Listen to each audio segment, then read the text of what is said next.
sentadinha aí pra relaxar. Boa noite para quem é de boa noite, bom dia para quem é de bom dia. Estamos começando mais um Tiaguinho é Melhor que Stravinsky podcast, o seu podcast de música e política, onde Mozart encontra Exu, o Ganzá encontra o fagote, da valsa ao maracatu, do concerto ao pagode.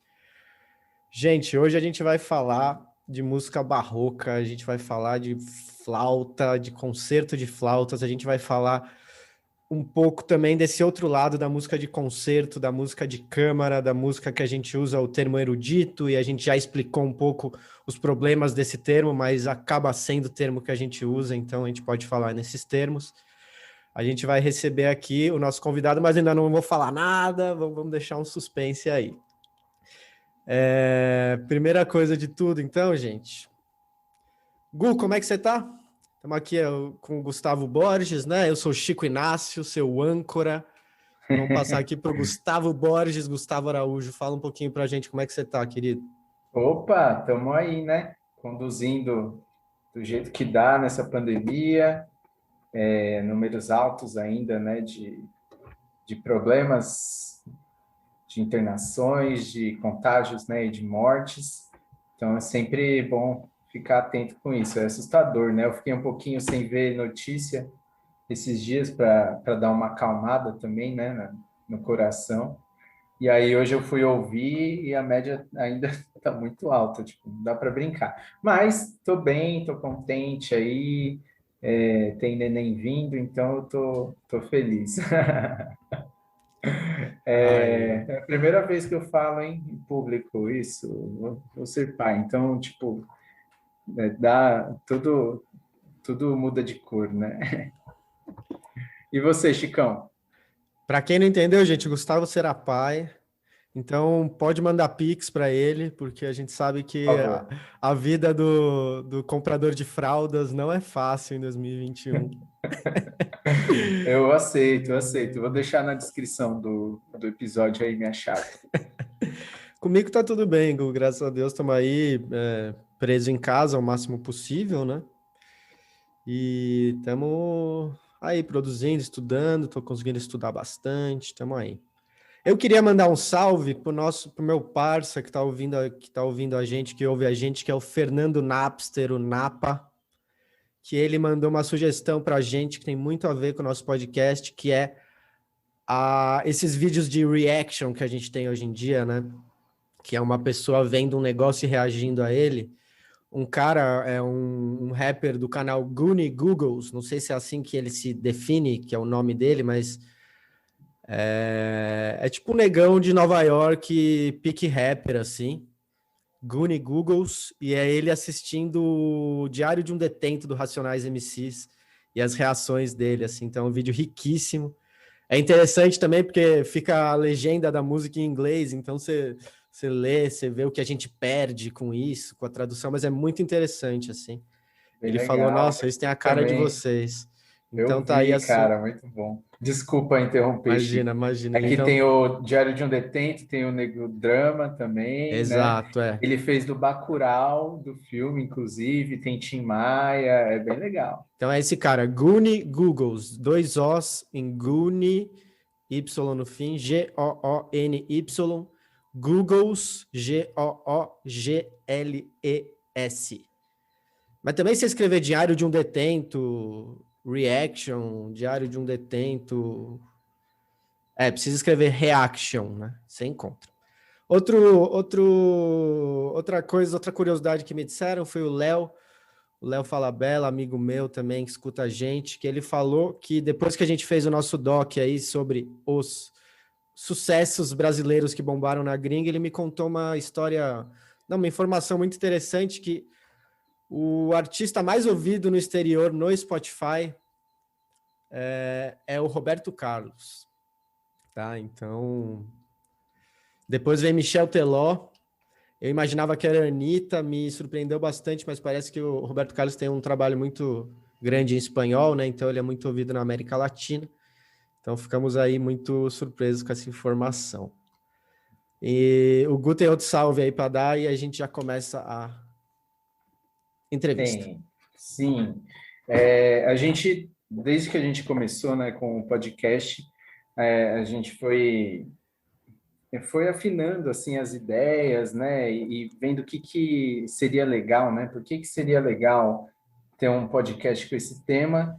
E aí a gente vem entendendo por que é legal ter um podcast com esse tema, quando a gente começa a receber esses complementos, esses comentários, esses salves, né, que dão na gente depois que a gente lança um episódio novo, né?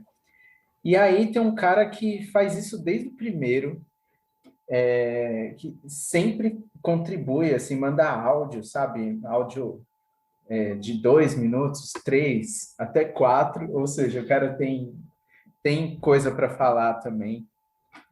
E sempre ajudou bastante a gente na condução do podcast como um todo.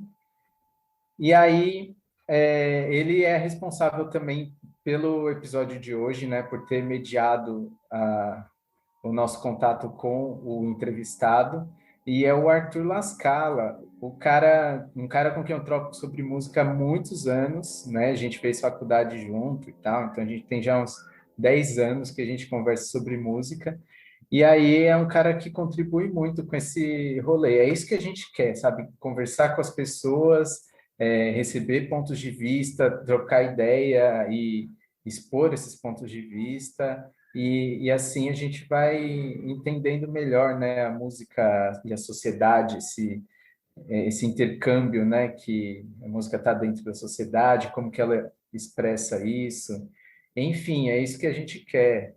Obrigado, Arthur.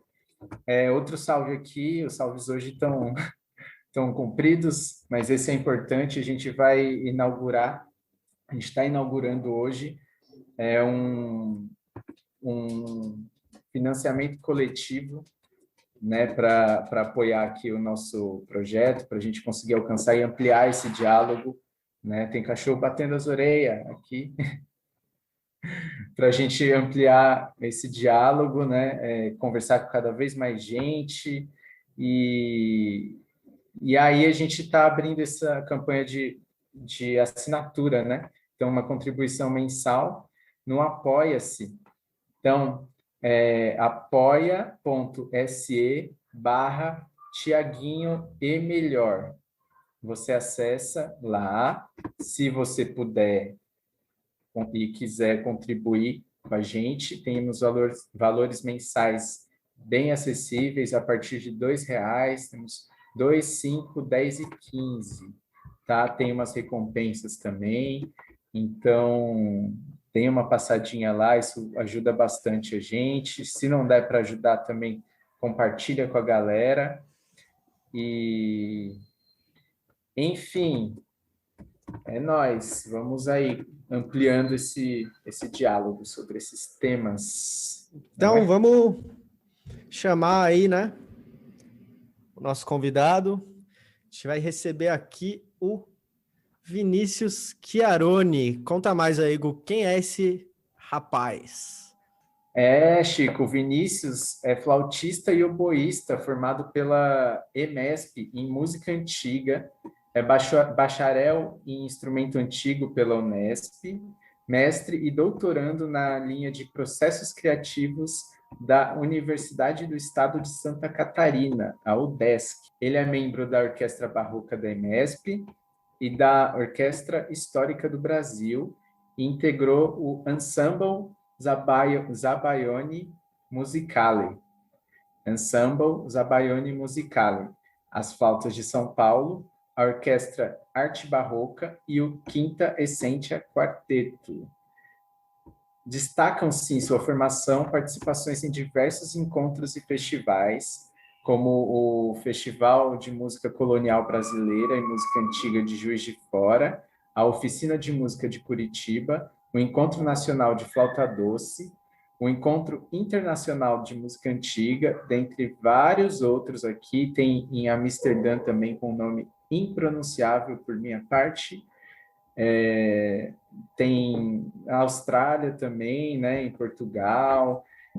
Então, o Vinícius atua como músico de câmara, solista e pesquisador né, com uma vasta vivência aí nesse mundo. Vinícius, muito bem-vindo, cara. Valeu por topar esse papo aqui com a gente. A gente está muito feliz de receber você aqui.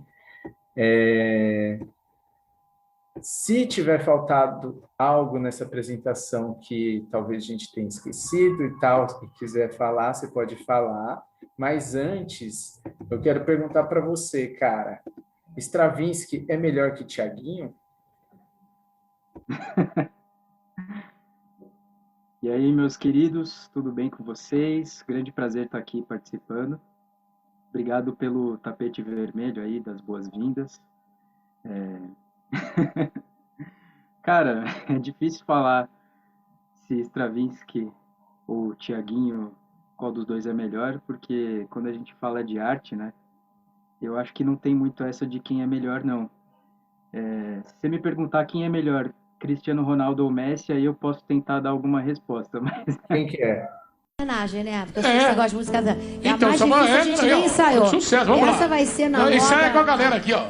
pô, aí você me quebra, cara. Cristiano Ronaldo ou Messi? Você quer a resposta política ou a sincera? Sincera. Pô, Messi é melhor, Cristiano Ronaldo é maior. Pode ser? Da hora. Então, cara, mas eu acho que na arte não tem muito essa, porque as funções, né, de cada compositor, de cada músico, são totalmente diferentes. A função social, né, a história de cada um, não tem nem como colocar lado a lado. E o público, né, se a gente for ver que a Sagração da Primavera foi muito mal aceita quando ela estreou. Então, para aquele público para o qual ela foi destinada, também a gente vai ter uma rejeição grande. Então, ele não foi bom para eles. E até onde eu sei, o Thiaguinho nunca foi rejeitado pelo seu público, né? Mas, para mim, é difícil responder de verdade, sinceramente. Eu gosto de muitas músicas, de muitos tipos de música, então eu não consigo responder. Sucesso, é isso aí. Esse nome é uma provocação, né? No fim. Depois a gente conta a história. A gente contou, né, no primeiro episódio que você ouviu, Peguei um mas pouquinho, né? ele veio essa comparação de coisas incomparáveis mesmo. Mas é aquele momento de deixar a pessoa desconfortável, tá ligado? E aplicado com sucesso também. A gente sempre fica meio ruborecido, né? Quando vai tratar desses assuntos, assim. Sim. Mas acho que é isso. Massa, mano. Bom, então vamos começar pelo começo, que é o seguinte. Eu escutei, né? A gente faz toda a pesquisa, eu escutei lá o Quintessência, muito legal. A gente viu pela tua trajetória aí, pelo seu currículo aí de festivais e tudo mais, que você tem uma atração aí pelas músicas barroca, renascentista, o que a gente também chama de música antiga, né? Então, antes da gente começar o papo, assim, mais pontualmente, entrar mais nos meandros musicais, a gente gostaria que você ajudasse a gente a identificar para a gente e para os nossos ouvintes que momento é esse da história que a gente está falando e depois, assim, como você conheceu esse mundo aí da música antiga e tudo mais.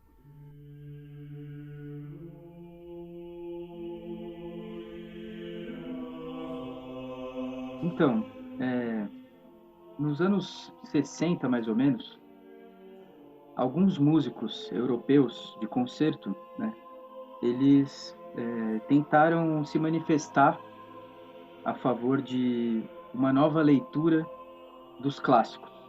Então, a gente está falando, né, da música de Mozart, Beethoven, Brahms, alegando que a maneira com que se tocava essa música e os seus instrumentos não tinham nada a ver com o que os compositores planejavam. Por quê? Nós estamos falando de cânones de educação, né, de instrução musical muito diferentes daqueles que os compositores tinham em mente. Então, A maneira de se interpretar a música mudou muito no século XX para os séculos passados, e os instrumentos já não eram mais os mesmos, né? Então esse é aquele panfleto do que é música antiga. É um movimento musical europeu, começou mais ou menos na metade do século passado. E aí a gente vai ramificando. Então, vários músicos começaram a pesquisar, ir atrás das informações. Será que existe informação para isso? Como é que se toca esse instrumento que está lá no museu, aquele Stradivarius que está lá encostado? Como é que funciona esse instrumento? Aliás, não sei se algum Stradivarius literalmente chegou a ser encostado, porque eles eram muito bons, né? Mas assim, tinha vários instrumentos que estavam simplesmente empoeirados, né? E ninguém sabia qual era aquela técnica. Você tem a partitura original, tá escrito que é para aquele instrumento e ninguém nunca tocou aquilo. Era mais ou menos esse o desafio que eles tinham a enfrentar ali naquela época. Então, é um movimento que começou nos Países Baixos e na Holanda, ou melhor dizendo, é um movimento que começou na Bélgica e nos Países Baixos e foi se capilarizando pela Europa. Então, depois foi parar na Alemanha, na França, na Espanha, e aí desenvolveu-se vários centros musicais voltados para essa prática que se chamou de música antiga. Então, o que é a música antiga? Assim, estamos falando de que música? Estamos falando de séculos XIX para trás, basicamente. Então, quanto mais próximo do século XX, mais informação se tem. Quanto mais longe, menos informação. Então, a música antiga é um movimento que hoje é muito extenso. Então, você pega assim, desde Mahler até os gregos. E aí, migrando já para a música oriental. Então, esse movimento foi crescendo e hoje ele veio, assim, no final do século passado, ele veio parar no Brasil, veio parar nas Américas.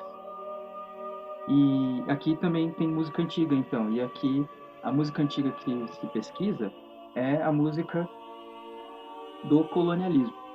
Então, você tem vários compositores da Venezuela, do Peru, Bolívia, Brasil, que são aqueles compositores chamados coloniais. Então, você tem esse festival de música colonial brasileira, né, de Juiz de Fora, que ainda existe até hoje, esse festival, mas ele mudou um pouco, mas é um festival que tinha como objetivo tocar a música barroca europeia e a música colonial brasileira. Então, esse é o movimento. E aí, como é que ele funciona, assim, nas vias de fato, né? Você tem um instrumento que é muito diferente dos instrumentos modernos. Então, por exemplo, você tem um violino, que você olha na iconografia da época, né, do lado do século XVII, XVIII, e esse instrumento ele está sendo tocado numa postura totalmente diferente, com um gesto, uma gestualidade totalmente diferente, com aparelhos, com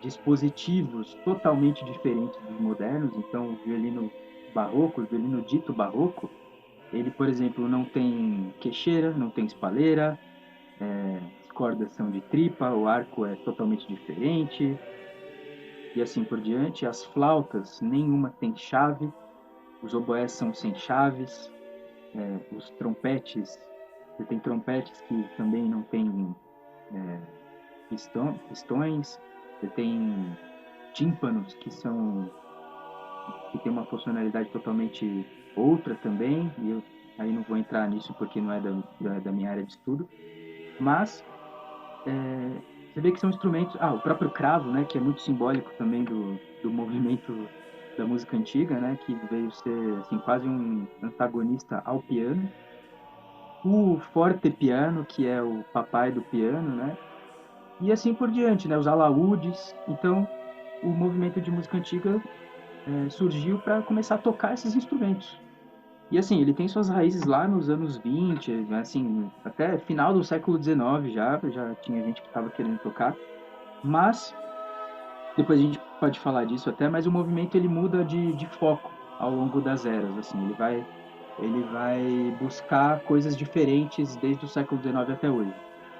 Então teve uma época que foi de resgate, hoje já é outra visão e tal, mas ele começou com essa ideia de resgate mesmo para você entender qual era o funcionamento original de um instrumento e como é que ele funcionava, né, como instrumento, como uma ferramenta, por que ele era uma ferramenta mais adequada para tocar aquela música daqueles compositores antigos, né? Então, foi mais ou menos assim que a gente pode dizer que começou o movimento de música antiga. Beleza? Deu para pegar aí? Muito bom, Se nossa. quiserem entrar mais, a gente entra aula. mais. Não, eu acho que isso aqui é bom para atiçar a nossa curiosidade, a curiosidade de quem está ouvindo, porque é muita informação, Bastante muito, coisa, muito né? material, muito bom. Uhum. Eu queria entrar um pouco, Vinícius, aí eu acho que é uma discussão legal, justamente porque o que eu penso, e eu acho que também tem se estudado aí nessa ideia aí, é que quando a gente fala de barroco, a gente começa a falar de barroco, a gente começa a falar de uma conformação em direção, não ainda, mas em direção ao que a gente tem hoje na nossa música popular, na música de hoje, digamos assim, na música praticada, né, da tonalidade, a música de um certo jeito de se compor, principalmente, na música homofônica. Então, eu acho que é importante para a gente, para os nossos ouvintes, entenderem por que raios, né, a gente está falando de barroco no Brasil 2021. Você chama esse cara aqui para falar de viola da gamba. Ah, qual é? Vamos falar de música pop. A gente acha importante, né, falar, óbvio, de música pop, de funk, de samba, de esses sons aí agora, os bregas que estão rolando muito, os barões da pisadinha e tudo mais. Mas, gente, a gente tem que entender que o barroco não é uma coisa que ele tava lá, não, ele tá até hoje na gente, né? Em primeiro lugar, o barroco é um momento histórico, eles grosso modo colocam 1600 a 1750, né? Aí você pode a gente pode conversar, mas a gente tem em primeiro lugar, né, quando a gente classifica a música entre os três ramos que até hoje, digamos, na música de concerto se classifica, né? Que é a música teatral ou cênica, a ópera, digamos assim. A música de câmara, que é a música que se toca e se ouve, né? Uma música de apresentação, digamos assim. E a música sacra, que é a música que está a serviço dos ritos religiosos, né? Em segundo lugar, a gente começa a ter o nascedouro também do compasso, né? O compasso, gente, são umas casinhas que a gente vê na partitura que ajudam a gente a se posicionar dentro da música, né? Isso torna a música melhor, mais fácil para que maiores grupos possam tocar juntos, né? O que pode parecer uma coisa mais dura, porque agora você tem uma medição de tempo, né? Cada compasso tem 4 tempos, então 1, 2, 3, 4, 1, 2, 3, 4. Essa é uma prática que até pode parecer banal falando, mas não era assim que era praticado antes, né? Então a gente começa a ter isso e começa a poder ter grupos cada vez maiores tocando e tudo mais. E, em último lugar, é o que eu falei, que você começa a ter uma ideia maior de uma linha de baixo, né, uns acordes, um acompanhamento e uma melodia. Essa hoje em dia é a estrutura que a gente trabalha, a música popular, grande parte da música de concerto também, né? Antes você tinha um pensamento mais de uma música que tinha várias vozes independentes convivendo entre si. E aí você vai começar a ter isso que a gente chama da música tonal, né? Que é um jeito que ela se organiza hoje em dia na relação entre a sua harmonia, o seu acompanhamento e a melodia. Então, assim, na minha visão, a música barroca não é uma música antiquada, ela é o nascedouro dos materiais harmônicos e melódicos que a gente até hoje, principalmente na música popular, usa, tá? Bom, se eu falei também muita coisa material e não deu para entender tudo aí, porque eu falei termos um pouco mais técnicos, tudo bem, gente, é para atiçar a curiosidade aí.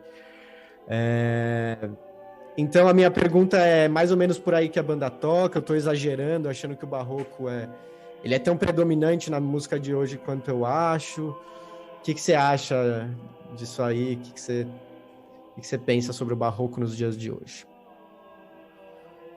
Eu concordo com você. A gente tem vários elementos da música popular brasileira, pelo menos, das músicas populares brasileiras, né, que são tantas, que são bem parelhos aos conceitos barrocos, né? Então, o que a gente chama de barroco, assim, né? Século XVII e XVIII, principalmente, primeira metade do século XVIII. Então, barroco é uma classificação, é uma taxonomia, vamos dizer, me fugiu a palavra agora. Ela é anacrônica, né? Porque ela é uma classificação que foi dada muito tempo depois do próprio movimento. Então, como é que se chamava o movimento? Como é que se chamava o barroco na época do barroco? Se chamava de seconda prática, quer dizer, segunda prática, né? O que é essa segunda prática? É basicamente o nascimento da ópera.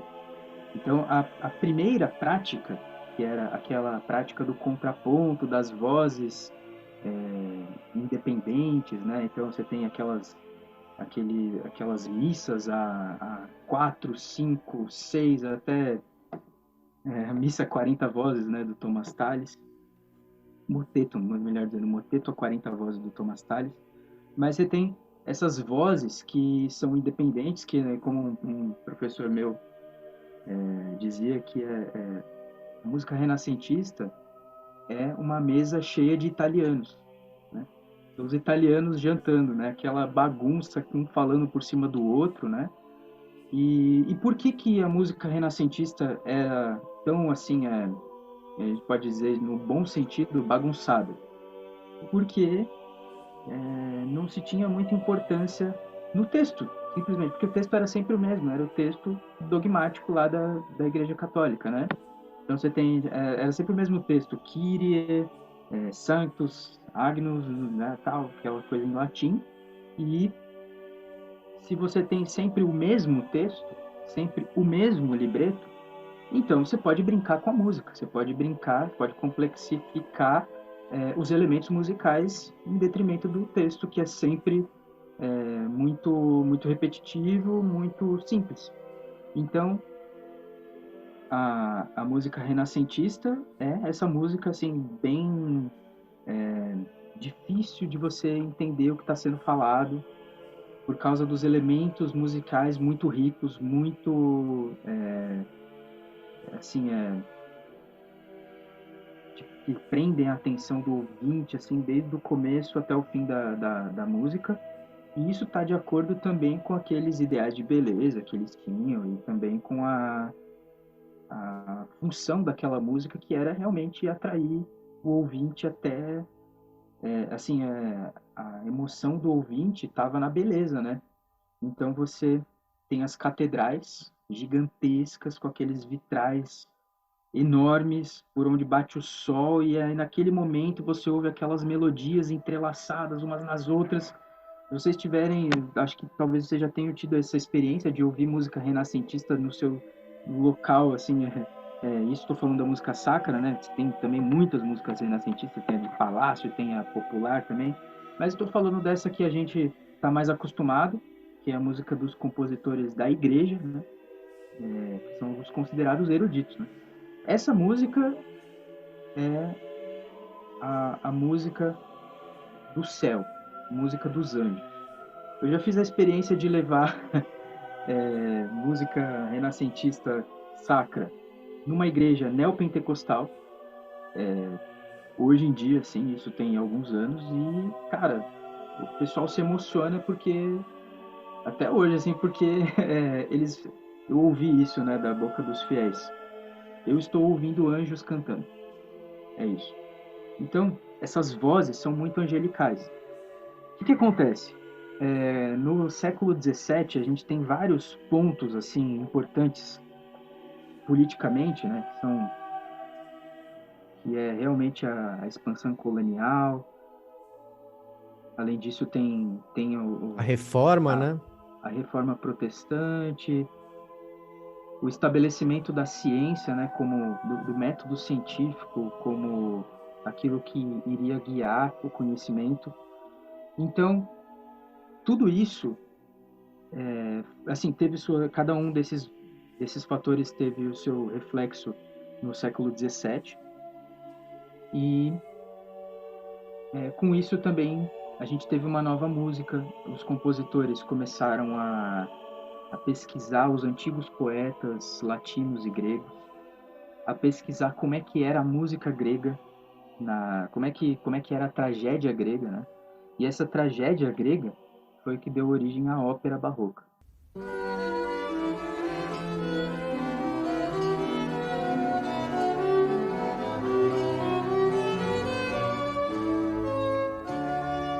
Então, como é que era mais ou menos? A tragédia, ela era cantada, ela era declamada, e tinha coros que cantavam os feitos heróicos e a história, né?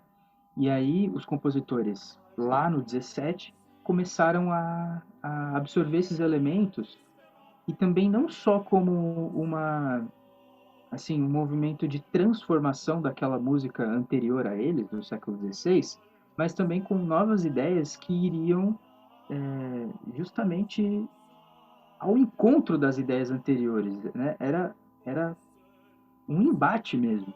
Então, se você tinha essa música angelical, complexa, de uma escuta difícil, porém muito prazerosa, agora a gente vai mudar. Vamos pensar em outro tipo de texto, em outras músicas, vamos trazer outras emoções. Então, você tem um texto muito importante, né? E quem já ouviu a música de Monteverdi, por exemplo, sabe do que eu estou falando, que é uma valorização muito grande do texto. E aí tem o estilo recitativo, né, que se diz, que é esse estilo onde o que importa é a palavra, e o baixo contínuo, que é esse sustentáculo da harmonia, é ele que vai direcionar a palavra, ele vai potencializar a emoção daquela palavra.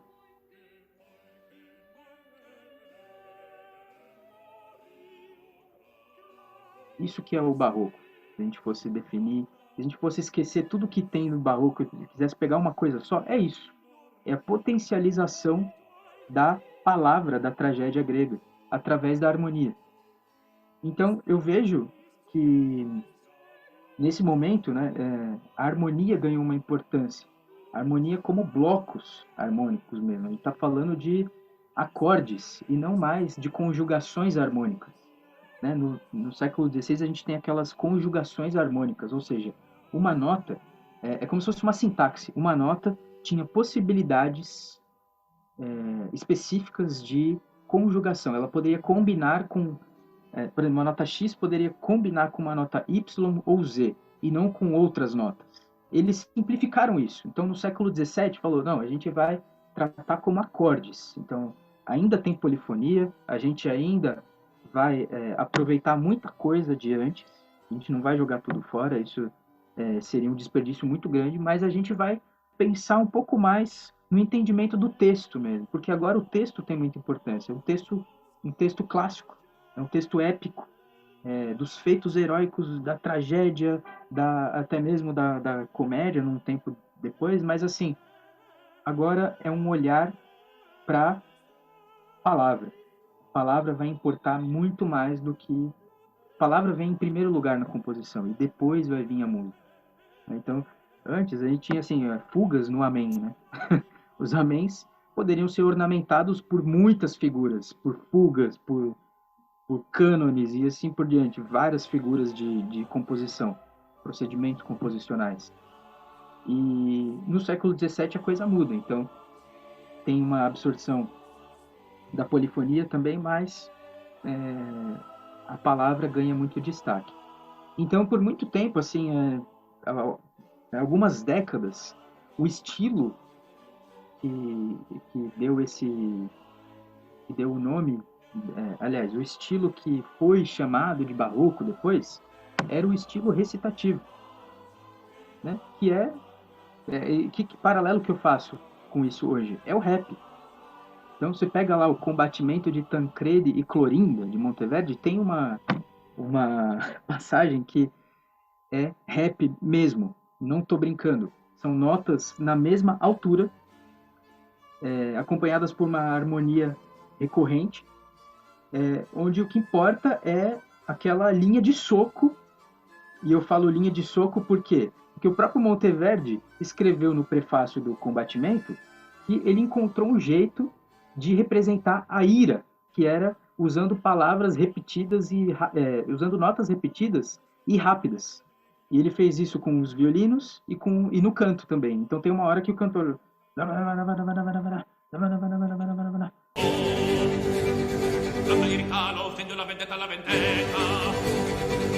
vendetta poi la vendetta poi lontani nova onde se palferisse per la fretta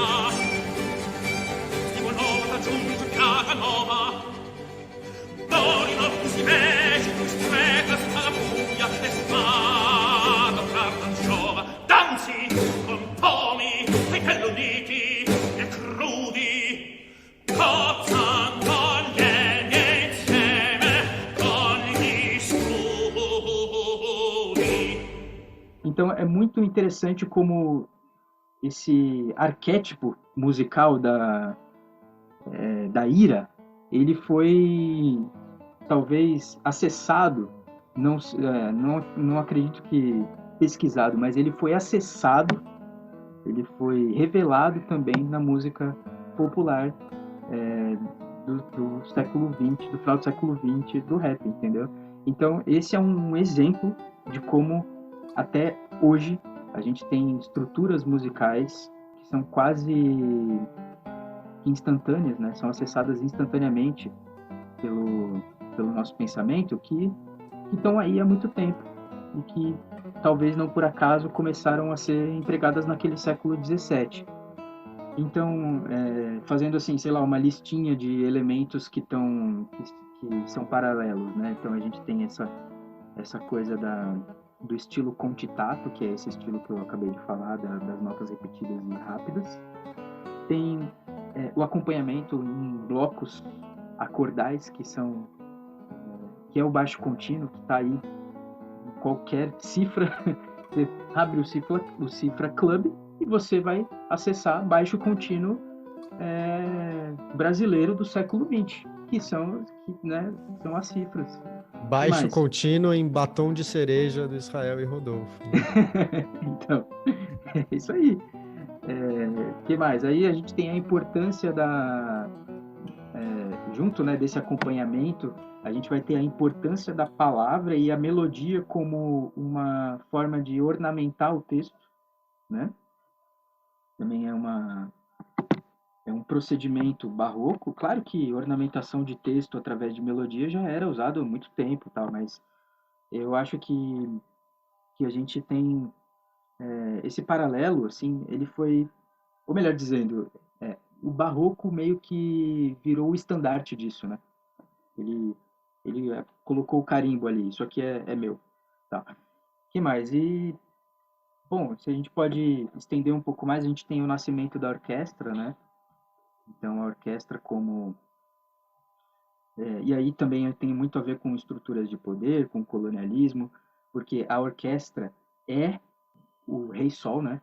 O Estado sou eu, mas a orquestra também sou eu. O Lully é o arquétipo do Rei Sol na orquestra, né? Ele é o regente, ele é o que conduz o tactus, que é o compasso da época, vamos dizer assim, em termos simples, né?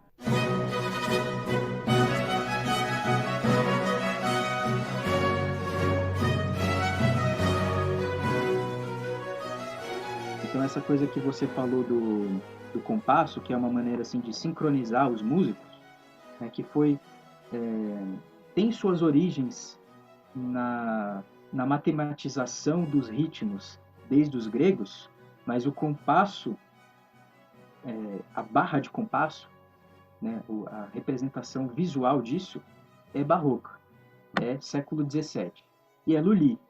E a representação, a personificação disso é o maestro. é o mestre de capela.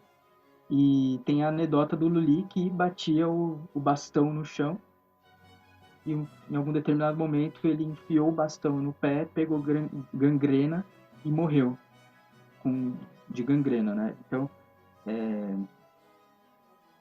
o Lully é a personificação do mestre de capela, do compasso, da estrutura de poder dentro da orquestra. Ele é o símbolo máximo da hierarquia, né? Ele morreu pela gente para inventar o compasso, basicamente isso. Muito bom, Vinícius. Nossa, eu tô Nossa. emocionado aqui. Muito Legal, bom, cara. você trouxe muita coisa pra gente.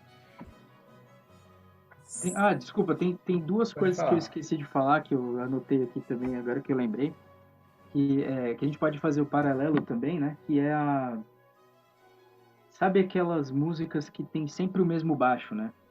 O mesmo, assim, um estilão que, sei lá, é sempre assim, 1, 2, 5, 1, alguma coisa do tipo, né? Então, no Barroco também tinha isso, esses baixos preparados já, assim, prontos para fazer música instantânea, né? Então, esses baixos, assim, e ótimos para improvisar também. Esses baixos eram chamados de partimenti, ou então schemate, né? Que são esses esquemas de encadeamento de acordes que são prontinhos para você compor em 2 minutos. Então, assim, música comercial mesmo, entendeu? Isso era ótimo para eles, porque eles tinham que produzir muito, né? Muito rápido, né? Toque Bach compôs 200 e tantas cantatas, né? Uma por domingo, tal. Telemann compôs, sei lá, quase 10.000 obras, porque era uma música por dia, entendeu? Então, isso era ótimo para eles. Eles compunham, assim, já. Então, esse negócio também, assim, de que música erudita tem um apreço pela arte, pelo feitio e tal, eu acho que também tem seus contrapontos isso aí, entendeu? Eu acho que também existia muita música comercial, muita música que era para ser feita em 2 minutos. Outro dia eu vi um cara que estava fazendo, ele fez um tutorial de como fazer sertanejo universitário em 5 minutos. Pô, mas no século 17 e 18 também tinha esses tutoriais aí para fazer música em 5 minutos, entendeu? E muita música de improviso, isso não tem problema nenhum, muito pelo contrário, isso é ótimo, também serve, tem a sua função de fazer música instantaneamente.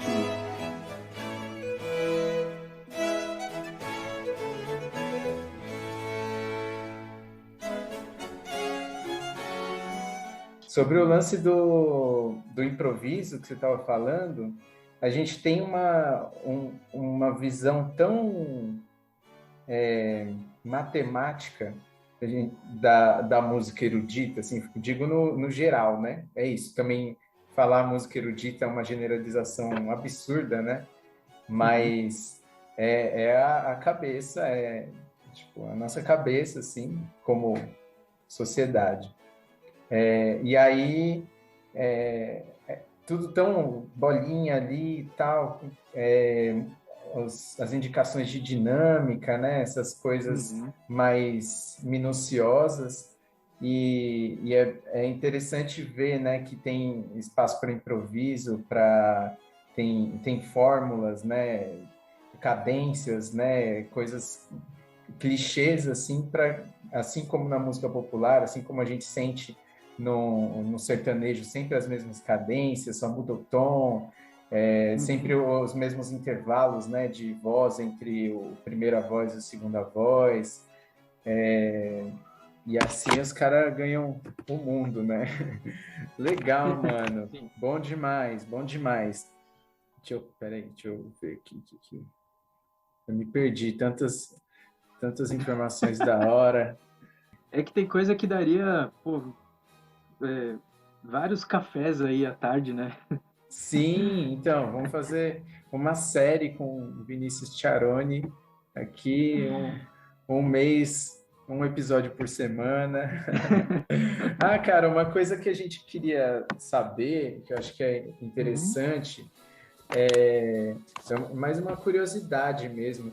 Tipo, como é que era a vida do músico no Barroco, na época do Barroco ali, naqueles séculos né, do renascentismo, assim,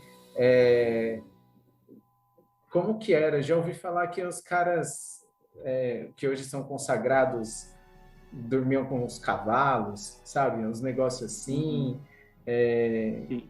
Conta pra gente aí como é que era a vida do músico. A gente sabe que hoje não é muito fácil ainda, né? Uhum. Tem uns que têm muita grana, que estão no Faustão, que estão em outros lugares, e a maioria tá aqui, né, no auxílio emergencial, nas leis de, de salvação Então, aí. Como é exatamente. que era lá?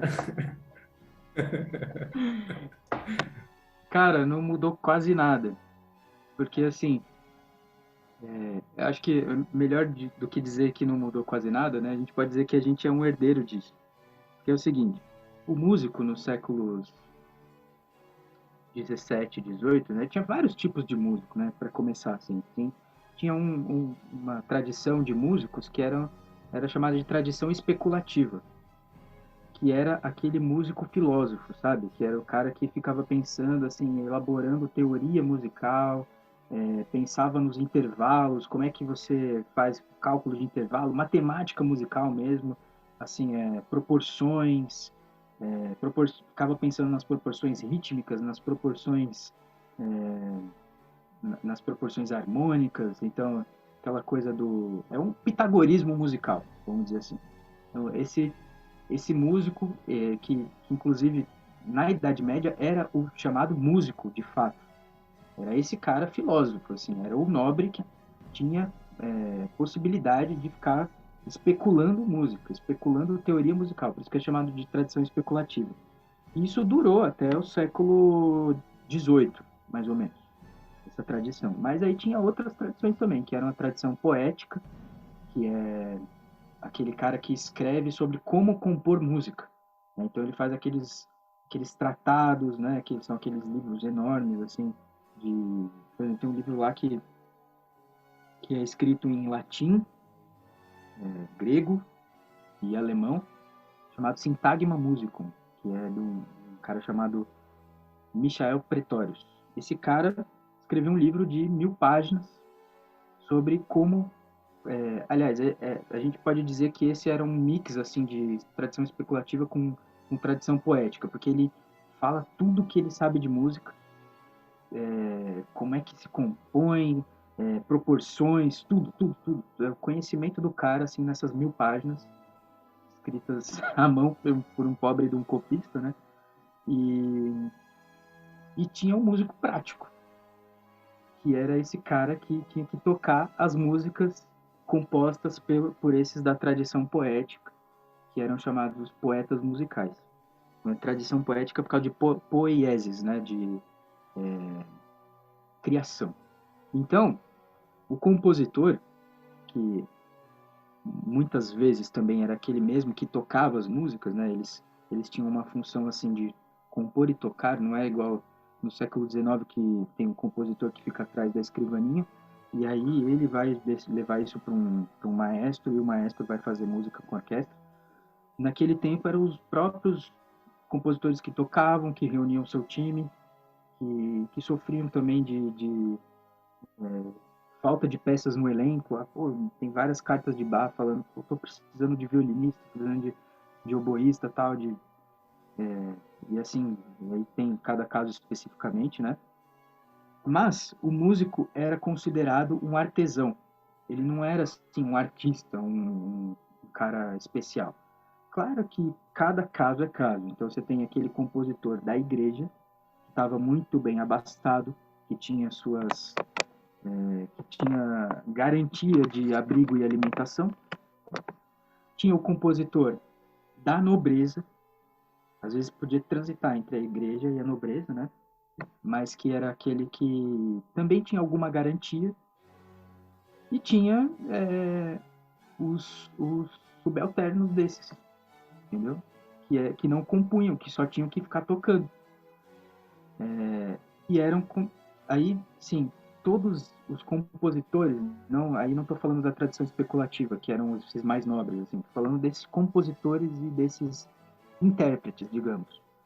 A grande maioria vivia como empregados mesmo, empregados da igreja ou empregados de nobre.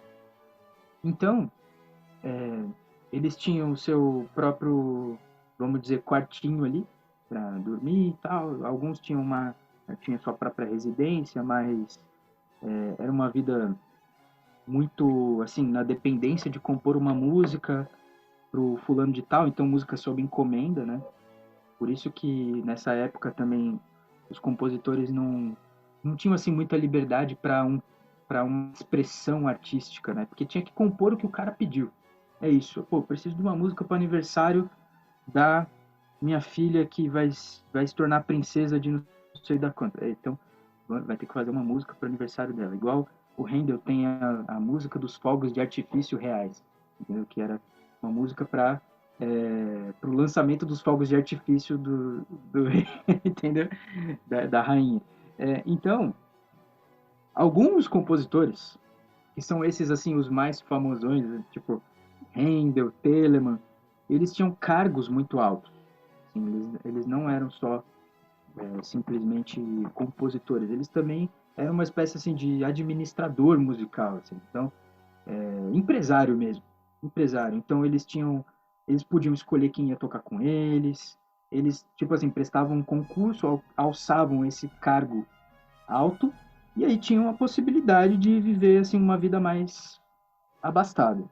Então eles compunham óperas, faziam bastante sucesso, né? A ópera é uma coisa que dava dinheiro porque entrava em cartaz na época, né? Então assim, era uma coisa mais ou menos uma relação como a gente tem assim, tipo o cinema hoje em dia, que é um tipo de arte que é um pouquinho assim, às vezes cara, mas é acessível para o grande público, assim, para as massas.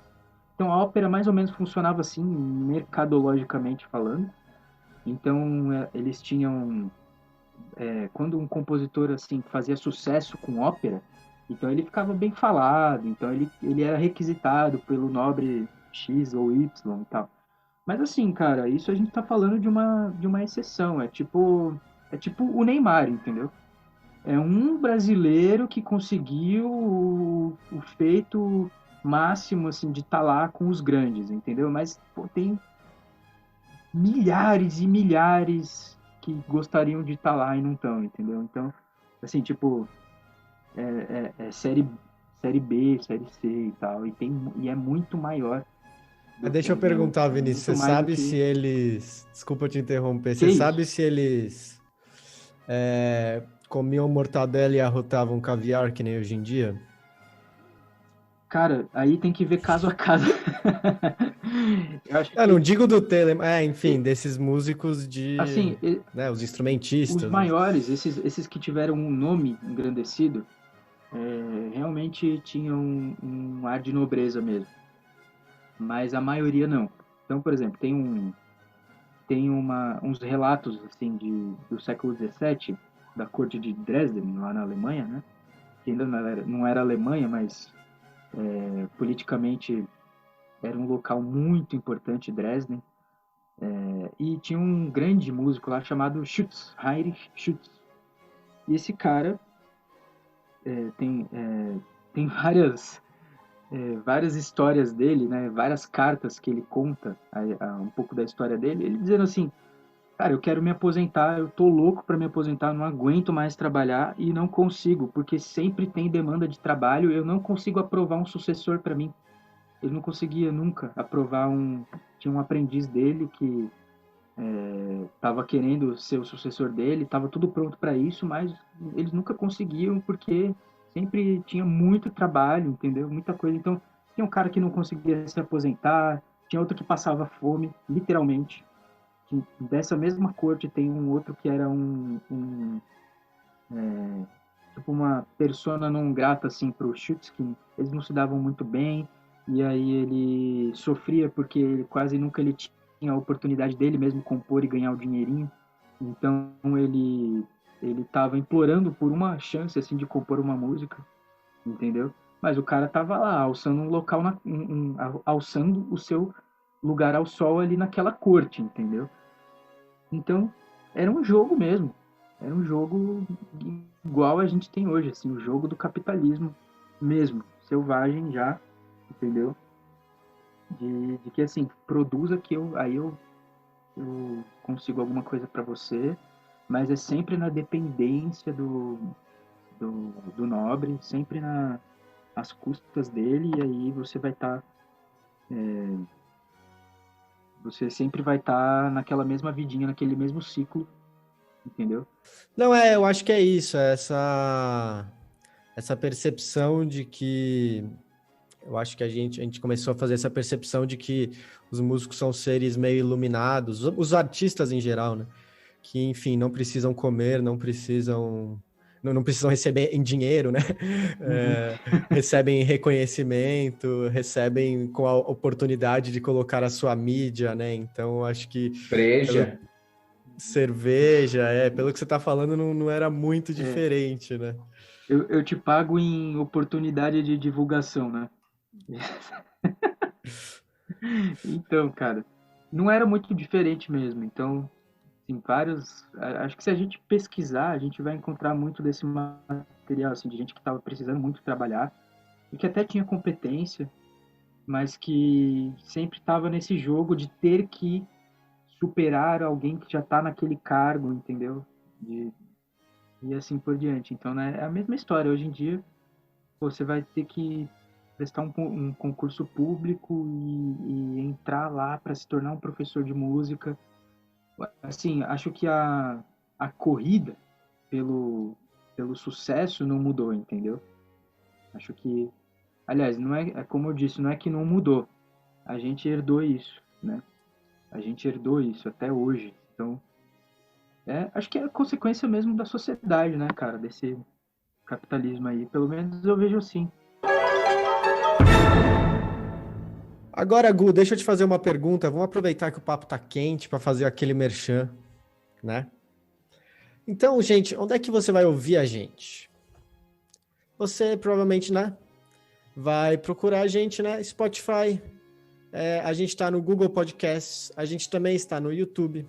A gente está no Instagram. O Instagram é um lugar muito importante para você que está nos ouvindo saber quando teremos outros episódios, né? Se você, óbvio que você está ouvindo a gente por alguma das plataformas, mas se você quiser saber as outras plataformas, a gente está no Spotify, a gente está no Google Podcasts, a gente está no Apple Podcasts agora também.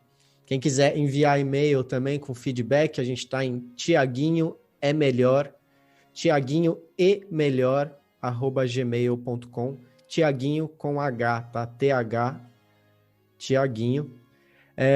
Estamos no Twitter também, @thanks_podcast. O nosso Instagram é legal falar que tem um conteúdo que não está nos episódios também, né? Às vezes tem algumas... A gente dá uns spoilers, né? Ou posta momentos bons, né? De alguns episódios, mas às vezes tem informações que não estão em nenhum episódio, então é legal ficar de olho. Segue nós lá. A arroba do Instagram, desculpa, eu não falei, é Tiaguinho e melhor que Stravinsky. Pedimos perdão com a dificuldade, mas é que a marca é boa, né? Tiaguinho, com H, como eu falei, e melhor que o E, Stravinsky. STRAVINSKY. Eita, se a pessoa botar Tiaguinho e melhor que, já encontra, acha, né? exatamente, já encontra. Mas nunca é tarde para saber escrever o nome de Stravinsky na vida, né? Sim. Cara, deixa eu juntar já com a próxima pergunta, que tem a ver com essa coisa do hoje em dia, né? Que é o seguinte, eu tava ouvindo o espetáculo Caboclo de vocês, né? Muito bom, assim, é sempre muito bom ouvir o Vilo, o Radamés, né? São os caras que tem muito a ver, o Gu deve entender até melhor disso, né? Essas conexões que esses caras vão... Eles vão pesquisar muito o choro, eles vão pesquisar muito a música brasileira, mas também existe um jeito de fazer que tem mais a ver com isso que você fala, né? Com os cânones, né? E aí eu tava ouvindo, né? Tava lá estendendo a minha roupa enquanto eu ouvia e falei, nossa, que coisa linda, né? Só que aí eu tive uma reflexão que é o seguinte, é muito social essa percepção que sempre que a gente ouve uma música de concerto, né, uma música mais para parar, sentar e ouvir, a gente tem essa impressão, assim, a gente fala esse adjetivo, né, que coisa linda, como você falou, a voz angelical, né, já fazendo essa conexão, né, e querendo ou não, eu acho que a música clássica tradicional, ela tem um pouco disso também, né, de um viés de uma música elevada, né, porque o que é mais elevado do que os anjos, né, eu acho que a música, quando ela se secularizou, ela continua um pouco trazendo isso, né. Então deve ser normal para você receber essas congratulações de pessoas falando, nossa, que música linda, isso que é música de verdade, não aquela porcaria, aquela baixaria que passa na TV e no rádio, né? Eu imagino que você tenha visto isso, porque quando eu toco um choro, que é uma música mais popular, a gente já ouve isso, né? E aí, o nosso segundo episódio, ele tratou do funk, né? E a gente passou por essas questões de invisibilização, marginalização, no limite, criminalização de um gênero e dos seus artistas, né? A gente tá vendo aí essas prisões que têm acontecido também, um tanto arbitrárias contra MCs e tal. E a gente também passou pelo tema do etnocídio, que é um tema que a gente quer desenvolver mais, que é essa questão da destruição de culturas, né? Colocado todo esse panorama, né, dessa coisa meio de ser esse receptáculo e produtor dessa música que ainda culturalmente é vista como uma música dos anjos, uma música que também tem a ver com essa priorização da nossa cultura da mente sobre o corpo, né? Como é que vocês se veem nisso? Se existe sim um privilégio social desse lugar? Pelo que você falou antes, aparentemente não, né? As condições materiais são as mesmas, né? Mas se acima disso existe alguma preocupação em explicar para essas pessoas esse outro lado da moeda que a gente estava falando agora há pouco, né? Uhum. Tem como você me reformular a pergunta só para eu entender bem, assim, né? Não, eu te dei esse panorama para você pensar assim, como você se vê nessa posição de uma cabeça pensante que entende todas essas contradições que a gente está falando, ou seja, eu toco a música angelical, mas, bicho, eu me alimento de comida e estão pagando mal, né? Engraçado, né? Eu sou um cara assim, eu vejo pela minha própria formação. Teve um momento, assim, lá bem no comecinho, assim, quando eu tava naquele primeiro amor, assim, sabe, da música antiga, nossa, descobrindo os instrumentos, as interpretações de época, nossa, que legal isso. E eu só ouvia Vivaldi, cara. Era Vivaldi e Bach, era o meu círculo de escuta, era só esses dois, Vivaldi, Bach. Por meses, assim, ouvindo só isso, pesquisando a música desses caras. Eu ouvia muita radiocultura, né? E tinha um programa de música antiga também, que se chamava Cantilena, tinha outro que era Barroco Musical, esses dois programas. E eu gravava nas fitas cassete, assim, pra ouvir depois também. E eu ficava só nisso, cara, era só música antiga, era só barroco e tal. E eu era meio radical, assim, eu não queria nem escutar Renascimento, por exemplo. Então, depois eu vim descobrir que isso é um fenômeno que acontece com as pessoas com boa parte das pessoas que vão para esse repertório. Olha que louco, cara, nós estamos falando aqui de música antiga, tem um drone aqui na minha janela. A gente tá fazendo isso agora, mano. A gente quer pegar uns outros takes, tá ligado? Do entrevistado, enquanto tá. Porque a gente faz um vídeo. Ah, beleza, não. E aí. É de vocês? É nosso. Eu tô pilotando daqui. Eu não sei nem que lugar da cidade legal, que você tá. cara. Onde que você tá, mano, da cidade? Mano, eu tô em Palhoça, Santa Catarina. Ah, então é aí mesmo que tá o nosso drone. Então é de vocês, né? Haja pilha, né? Pra ter chegado até aqui. Então, cara, que louco, né? Mas é assim, inclusive, a gente sempre, né, lá na EMESP, né, tocando, assim, estudando o Johann Sebastian Bach do lado da Cracolândia, né, cara? Que coisa louca. Mas então, e aí eu sempre ficava muito preso, assim, no barroco, ouvindo aquela coisa sempre. Mas teve um momento, cara, que, assim, você vai crescendo, né? Você vai começando a querer, assim, a desenvolver esse lado pesquisador, né? E aí você começa a frequentar bazar, a biblioteca, pegar disco, encontrar um monte de coisa e tal. Numa dessa, cara, eu acabei descobrindo, eu nem sei como, mas assim, claro, né? O carro passa na rua, você ouve. Mas assim, aí eu descobri o rap. E me apaixonei pelo rap. Então, cresci ouvindo isso, né? E foi uma música que eu tive o prazer mesmo, assim, de conhecer, de ouvir as letras, entender, cantar junto, pesquisar. E faz até hoje, né? Faz parte da minha formação, assim, como ser humano mesmo. Graças ao bom Deus que me deu a chance de ouvir isso além de Bach e Vivaldi, né? Então, eu tenho essa escuta muito aberta hoje em dia. Então, assim, né? Por exemplo, eu já tive que conversar com muita gente, assim, que falou na minha cara que rap era música de bandido, né? Que me elogiou. Nossa, Vinícius, parabéns, a sua música, olha, realmente, parabéns, cara. Por exemplo, tem um vizinho aqui nosso que outro dia eu liguei pra ele e falei, olha, viu, eu tô fazendo muito barulho aí, porque eu tô estudando, tô tocando forte aqui, eu sei que pode incomodar. Ele falou, não, pode tocar à vontade, só não pode tocar funk. Então, esse é um exemplo, e outros exemplos, assim, né, como eu tava falando, assim, de gente que me parabeniza e depois fala, só não gosto de rap, que rap é música de bandido. E aí eu respondo, pô, mas eu sou bandido? Eu gosto de rap. A proposta do movimento de música antiga nunca foi, assim, de canonização da música, né? A proposta veio justamente para abrir a cabeça das pessoas, para falar, olha, temos outras maneiras de tocar Beethoven, temos outras maneiras de tocar Mozart, então vamos abrir a nossa cabeça, abrir os nossos olhos, entender quais são essas maneiras. Então, por isso que eu acho um contrassenso, hoje, a dogmatização da música antiga, entendeu? Porque ela não nasceu para isso. Então, eu como músico barroco, se eu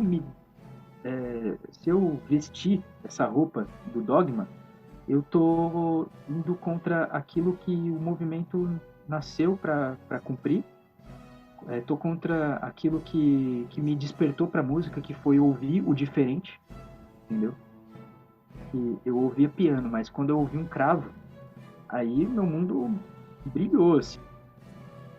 Uau, legal. Fica aí o recado, né, para a galera, né, que é mais bitolada, né, nesse sentido. Muito massa. Vinícius, a gente está encaminhando para o fim, passou muito rápido, o papo está muito bom. Tem muita coisa para perguntar até, tipo, que vai ficar muito longo, assim. Então a gente vai caminhando para o fim, mas eu estava pensando até, Chico, a gente fazer mais para frente um notícias bizarras aí com o Vinícius, porque a gente não tocou em uns assuntos, né, dos uns assuntos mais pessoais, né, tipo do começo dos primeiros contatos com a música, né, essas coisas aí que eu estou curioso, quero saber. Então em uma outra ocasião a gente vai para essa linha também. Obrigado pelo tempo aí, pela disponibilidade, pela aula que você deu para a gente também. Chegou o momento de jabás, assim, o que você está fazendo, né? O que você já lançou, tanto academicamente quanto fonograficamente, que você queira sugerir para o pessoal, e também aulas, né? Você dá aula, então pode fazer aí suas propagandas, fica à vontade. Então, a minha propaganda maior, assim, é como professor de flauta doce, né, hoje em dia. Flauta doce, tanto barroca, quanto renascentista, quanto popular, germânica, enfim, o que precisar, estamos aí. Mas, assim, eu tenho algumas participações em concertos que estão aí no YouTube, é só procurar meu nome, Vinícius Chiaroni, que é facinho de encontrar lá. Tô, assim, com esse meu doutorado agora, então fazendo alguns estudos na área de rítmica e métrica dos séculos 17 e 18, né? Então, o meu mestrado também foi nessa área, então quem quiser pode procurar minha dissertação, colocar lá Vinícius Chiaroni, aspectos rítmicos da música instrumental do século XVII, vai encontrar lá minha dissertação. Mas no momento, então, eu estou trabalhando mais com, assim, dentro da academia, sempre tocando, né? Então, nunca deixo de exercer a profissão de músico prático também. Deixa eu ver se tem mais alguma coisa. Não, acho que por enquanto é isso, cara. Depois, se lembrar de alguma coisa aí, eu dou um pitaco. Manda um áudio no Zap que a gente enxerta no... Ah, lembrei de uma coisa legal. Opa, aqui. manda. Eu comecei agora um projeto, assim, aqui, de leitura. Não sei, acho que não vale, assim, muito divulgar isso, porque tá muito novo, assim, mas sei lá, né? Tem eu tenho 2 leituras, por enquanto, tá muito, assim, iniciante, de textos musicados, que eu leio e faço a trilha sonora musical. Então, por exemplo, tem uma carta de Mozart que eu li, declamei, né? Onde ele conta sobre como é que foi a experiência dele de compor e de executar a Sinfonia Parisiense. Né? Então, é muito legal porque ele... Aí, sim, né? Ler as cartas dos compositores é interessante porque aí você vê como é que era a vida, né? E nem Mozart tinha uma vida fácil. Ele também foi bem explorado, assim, vamos dizer, né? Foi aliciado pelo mercado musical da época, né? Mas então ele narra pro pai dele, né? Como é que estava sendo a experiência dele em Paris. E como era difícil ensaiar porque os músicos eram muito ruins ali. Então, você vê que estamos falando de um grande centro, né? Paris. Estamos falando de ensaios ruins a ponto de Mozart ficar preocupado com a estreia da sinfonia. Então tem uma hora lá que ele fala assim, que se fosse ruim, ele mesmo ia sair da plateia e arrancar o violino da mão do primeiro violino e ele mesmo ia reger a sinfonia. Então, e daí eu tenho a leitura dessa carta com uma espécie de trilha sonora assim, musical disso que estava acontecendo ali, entendeu? Então se alguém quiser, é só procurar lá canal Declamante e procurar Mozart, e aí aparece isso. Tem outras leituras também, Machado de Assis, Edgar Allan Poe. Mas então é isso, cara. Esse canal é no YouTube? É no YouTube. Legal. Tá bem no comecinho, também não sei se vai dar pra levar pra frente, mas pelo menos fica aí alguma coisa que tá registrado já ali. Vamos se inscrever aí, porque aí você anima pra fazer mais, né? Pois é, opa. Custa nada se inscrever, bom. gente. É só botar lá e inscrever. Exatamente. Não dói a mão, não tem que pagar. Tudo mais. Aproveita enquanto é de graça para se inscrever. Exato. Então vamos cada um dar um tchau aqui. Tchau, gente. Obrigado, foi um prazer enorme aí conversar com vocês. Foi um diálogo muito interessante. Obrigado pelas perguntas e até uma próxima. Valeu, galera. Obrigado. Tchau. Tchau, tchau, gente.